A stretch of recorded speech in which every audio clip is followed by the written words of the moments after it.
Bonjour à tous. Ce que je veux dire aujourd'hui vient de l'état d'esprit et des leçons que Curtis Jackson transmet dans son livre Hustle Harder, Hustle Smarter. Et l'une des plus grandes vérités de ce livre est la suivante. Beaucoup de gens veulent les succès, mais ils ne veulent pas la pression qui accompagne les succès. Ils ne veulent pas la discipline qui accompagne les succès. Ils ne veulent pas la solitude qui accompagne parfois les succès. Ils ne veulent pas la responsabilité qui accompagne les succès. Ils veulent la récompense, mais ils ne veulent pas le processus. Et c'est pour cela que beaucoup restent bloqués. Parce que les succès en soi, ce n'est pas seulement arriver au sommet, c'est devenir le type de personne capable d'y rester. Et c'est l'une des idées centrales du livre. Arrêtez-vous un instant et réfléchissez à cela. Qui êtes-vous en train de devenir? Pas ce que vous désirez, pas ce que vous publiez, pas ce que vous dites vouloir. Qui êtes-vous en train de devenir à fond? Parce que votre prochain niveau va exiger de vous plus que ce que votre mentalité actuelle peut supporter. Et la première chose que vous devez affronter, c'est la peur. La peur a détruit plus l'avenir que l'échec lui-même. La peur de commencer, la peur d'avoir l'air ridicule, la peur d'être jugé, la peur d'être rejeté, la peur de ne pas être à la hauteur, la peur de perdre ce qui semble confortable. Curtis Jackson explique que la plupart des gens finissent par s'habituer à la peur. Alors que la vraie croissance commence lorsqu'on la confronte au lieu d'organiser sa vie autour d'elle. Cela veut dire quoi? Cela veut dire que si la peur prend vos décisions, alors c'est elle qui façonne votre vie. Et vous ne pouvez pas bâtir quelque chose de puissant en vivant constamment dans la peur. À un moment donné, vous devez cesser de demander et si j'échoue et commencer à demander quel genre de vie suis-je en train de perdre en restant dans la peur. Parce que le courage, ce n'est pas l'absence de la peur. Le courage, c'est avancer malgré la peur.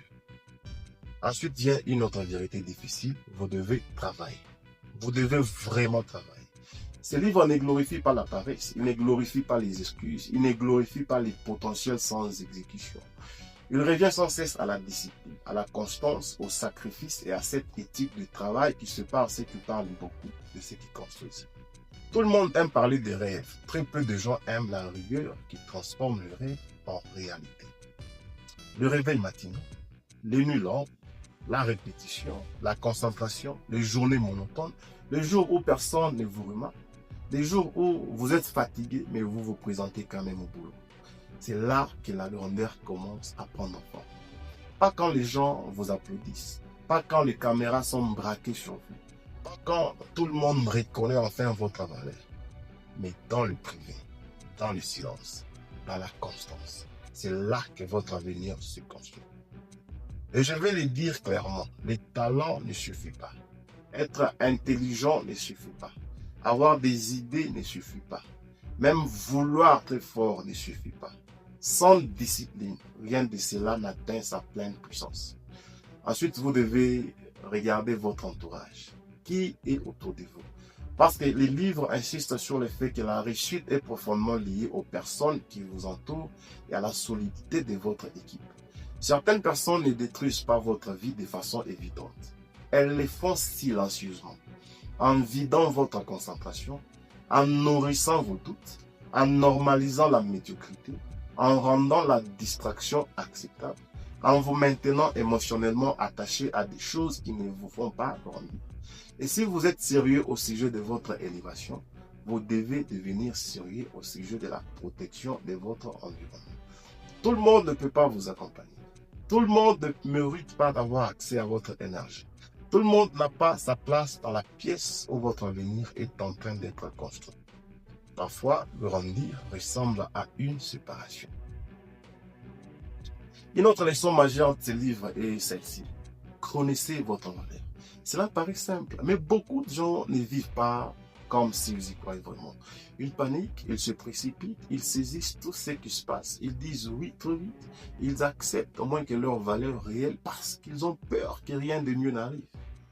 Mais les livres enseignent exactement l'inverse. Ils insistent sur le fait de comprendre sa valeur et de penser à long terme au lieu de courir derrière chaque opportunité à court terme.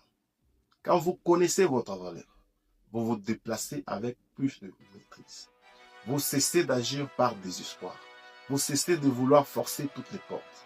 Vous cessez de traiter chaque proposition comme si c'était votre dernière chance. Vous devenez plus stratégique, plus patient, plus intentionnel. Et cela change tout. Parce que le désespoir affaiblit, mais la clarté rend puissant.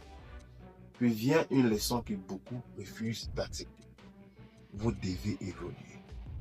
Vous ne pouvez pas prier pour une vie plus grande tout en protégeant une mentalité plus petite. Curtis Jackson montre clairement que chaque saison exige des ajustements, de la croissance et la volonté d'évoluer. Ce qui vous a aidé à survivre dans une saison peut ne pas suffire pour vous faire gagner dans la suivante. Cela signifie que certaines habitudes doivent mourir, certaines excuses doivent mourir, certains schémas doivent mourir, certaines anciennes versions de vous-même doivent mourir. Parce que la croissance n'est pas confortable. La croissance bouscule l'ego. La croissance expose les faiblesses. La croissance vous oblige à être honnête sur ce qui ne fonctionne plus. Mais si vous n'évoluez pas, vous prenez du retard. Et ensuite, nous arrivons à l'échec. Beaucoup de gens pensent que perdre signifie la fin. Mais ce livre enseigne que les pertes font partie du processus et que les personnes qui réussissent étudient leurs échecs au lieu de les fuir. Cela veut dire quoi? Cela veut dire que chaque revers contient une leçon. Chaque rejet contient une révélation. Chaque erreur contient un enseignement. Alors ne gaspillez pas votre douleur. Ne vous contentez pas de pleurer sur ce qui a mal tourné. Apprenez-en, analysez-les, étudiez-les, utilisez-les. Parce que vos pertes peuvent soit vous rendre amer, soit vous rendre plus sage. Et enfin, il y a cette vérité qui frappe fort. Personne ne vous doit rien. C'est l'un des messages les plus clairs du livre. Le succès durable commence lorsque vous rejetez la mentalité du droit acquis et prenez l'entière responsabilité de votre vie. Personne ne vous doit une plateforme. Personne ne vous doit des applaudissements. Personne ne vous doit du soutien. Personne ne vous doit un raccourci. Personne ne vous doit les succès. Et une fois que vous acceptez réellement cela, votre mentalité change. Vous cessez d'attendre. Vous cessez de blâmer, vous cessez de vous plaindre, vous cessez de perdre du temps à espérer que les autres fassent pour vous ce que vous devriez déjà être en train de bâtir vous-même. Maintenant, écoutez-moi, vous avancez autrement. Maintenant, vous construisez. Vous construisez quand c'est dur. Vous construisez quand c'est lent. Vous construisez quand c'est silencieux. Vous construisez quand personne ne comprend. Vous construisez quand personne n'applaudit. Vous construisez parce que vous savez ce que vous êtes en train de construire. Alors, écoutez-moi très bien. Si vous voulez une vie différente, devenez une personne différente. Soyez sans peur, soyez discipliné, soyez dur, travaillez aussi dur, travaillez intelligemment, protégez votre entourage, connaissez votre valeur, évoluez avec intention. Apprenez de vos pertes, prenez l'entière responsabilité de votre avenir. Parce que le succès n'est pas un hasard. Le succès se construit. Il se construit dans l'obscurité. Il se construit sous pression. Il se construit dans la discipline. Il se construit dans le sacrifice. Il se construit dans la constance. Il se construit dans le moment où abandonner serait plus facile, mais vous avez décidé de continuer. Alors, cessez d'attendre les conditions parfaites. Cessez d'attendre de vous sentir totalement prêt. Cessez d'attendre que quelqu'un vienne vous sauver. Restez concentré, affûtez-vous, renforcez-vous et bâtissez la vie dont vous parlez sans cesse. Parce que la vie que vous voulez ne vous sera pas simplement donnée sur un plateau.